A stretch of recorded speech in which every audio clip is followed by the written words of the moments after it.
There's a Jow. Oh, me and Lan Jow. There's a Jow. Jowមួយទៀត Jow Lena Tan. Don't you Jow? I said this all before. Container Jow. បងឡាលក់ Jow ច្រើន Jow លក់ដីច្រើន Jow បំផ្លាញវត្ត Jow បំផ្លាញប្រទេសប្រជាជន Jow សៀម Jow បាទបងប្អូនពេលដែលខ្ញុំមើលវីដេអូរបស់គាត់បង Kevin Smith គាត់ជាជនជាតិបរទេសដែលគាត់ឆ្លងប្រទេសកម្ពុជាយើង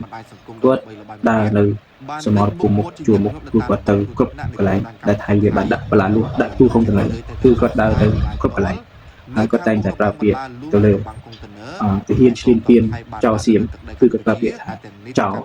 គឺជាចោលហើយធ្វើឲ្យខាងថៃហ្នឹងគឺមិនពេញចិត្តគាត់ជាខ្លាំងតែខ្ញុំមើលវីដេអូគាត់ខ្ញុំតាមដានគាត់មិនពេញចិត្តគាត់នេះគាត់ល្អគាត់ឆ្លាញ់ពីកម្ពុជាយើងគ្រប់10ឆ្នាំហើយលោករូបយ៉ាងបានផ្លាស់ប្ដូរ ហើយក៏ចាប់តាំងពីខែកក្កដាឆ្នាំសូមអរគុណទៅដល់បង Kevin Smith ដែលឆ្លាញ់ប្រទេសកម្ពុជាបាទសូមអរគុណ They just fucking